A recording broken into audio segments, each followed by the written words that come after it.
नमस्कार। आज हम भारत की आज़ादी की लड़ाई के दो सबसे बड़े और सबसे अहम पड़ावों को समझने वाले हैं, महात्मा गांधी का असहयोग आंदोलन और फिर सविनय अवज्ञा आंदोलन। देखिए, ये सिर्फ दो अलग अलग आंदोलन नहीं थे, बल्कि ये एक रणनीति के विकास की कहानी है कि कैसे एक आंदोलन ने दूसरे के लिए रास्ता तैयार किया। जरा सोचिए, एक ऐसा साम्राज्य जिसका सूरज कभी नहीं डूबता, उससे कोई लड़े तो लड़े कैसे, वो भी बिना हथियारों के। यही वो बड़ा सवाल था जो महात्मा गांधी के पूरे संघर्ष का, उनके अनोखे तरीके का केंद्र बिंदु था। और उन्होंने जो रास्ता चुना, उसने इतिहास को हमेशा के लिए बदल दिया। तो चलिए इस कहानी के पहले चरण से शुरू करते हैं। इसकी शुरुआत हुई असहयोग आंदोलन से। इसे हम कह सकते हैं द ग्रेट रिफ्यूजल, यानी हर चीज के लिए मना कर देना। ये ब्रिटिश राज की जड़ों को हिला देने वाली पहली बड़ी देशव्यापी कोशिश थी। तो आइडिया बहुत ही सिंपल था, लेकिन जबरदस्त, पावरफुल। गांधी जी ने एक सीधी सी बात पकड़ी। अंग्रेज भारत पर राज इसलिए नहीं कर पा रहे थे कि वो बहुत ताकतवर थे, बल्कि इसलिए क्योंकि हम भारतीय ही उनके साथ सहयोग कर रहे थे। अगर यही सहयोग खींच लिया जाए तो पूरा का पूरा सिस्टम, पूरा ढांचा ताश के पत्तों की तरह ढह जाएगा। लेकिन इतने बड़े आंदोलन की आग लगी कैसे? इसकी चिंगारी भड़की थी 1919 के जलियांवाला बाग हत्याकांड से।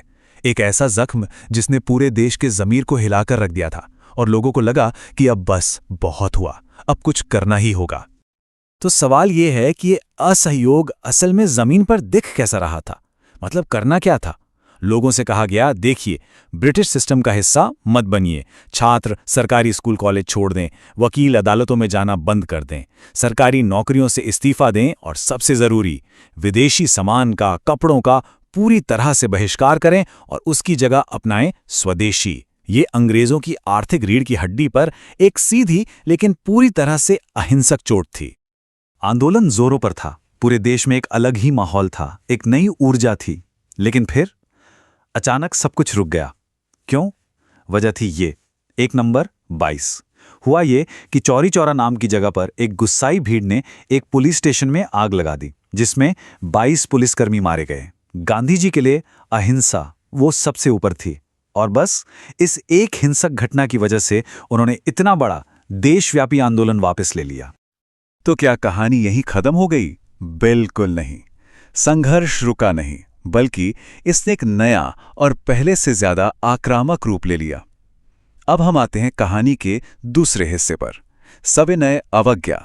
यानी अब बात सिर्फ सहयोग ना करने की नहीं थी, अब बात थी खुले तौर पर कानून तोड़ने की।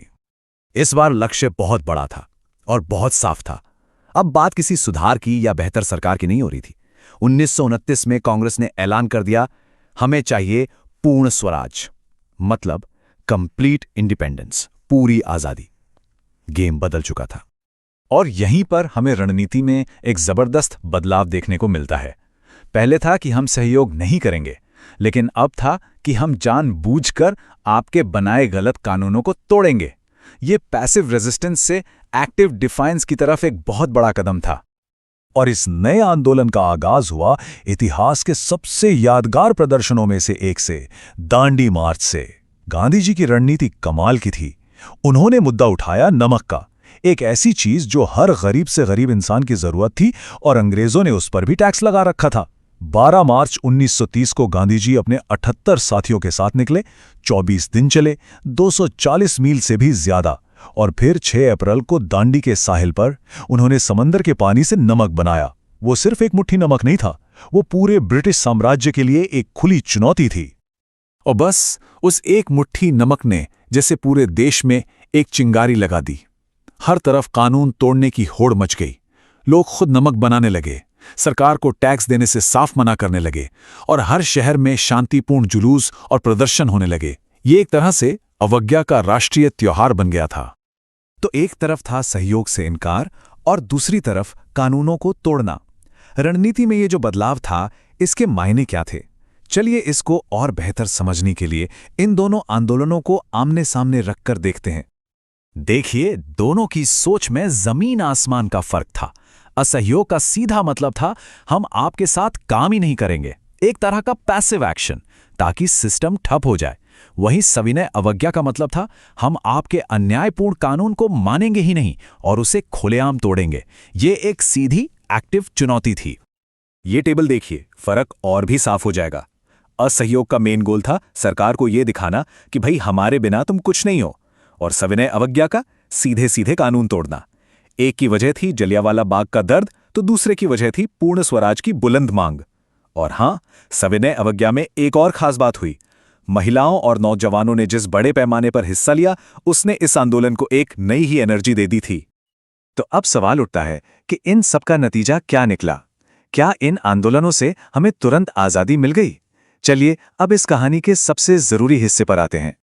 देखिए, यहां एक बात समझनी बहुत जरूरी है। इन आंदोलनों को सिर्फ जीत या हार के तराजू पर तोलना ठीक नहीं है।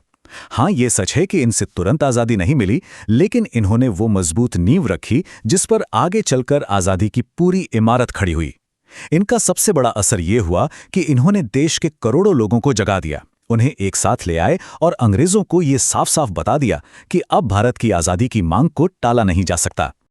और ये पूरी कहानी हमें आज एक बहुत ही दिलचस्प सवाल के सामने लाकर खड़ा करती है। गांधी जी की रणनीति वक्त और हालात के साथ बदली, असहयोग से शुरू होकर सविनय अवज्ञा तक पहुंची। तो सोचने वाली बात यह है कि आज के दौर में, इस डिजिटल दुनिया में, सविनय अवज्ञा का रूप कैसा हो सकता है? किसी गलत बात के खिलाफ शांति से मिलकर आवाज उठाने का आज क्या तरीका हो सकता है? ये एक ऐसा सवाल है जो आज भी उतना ही जरूरी है।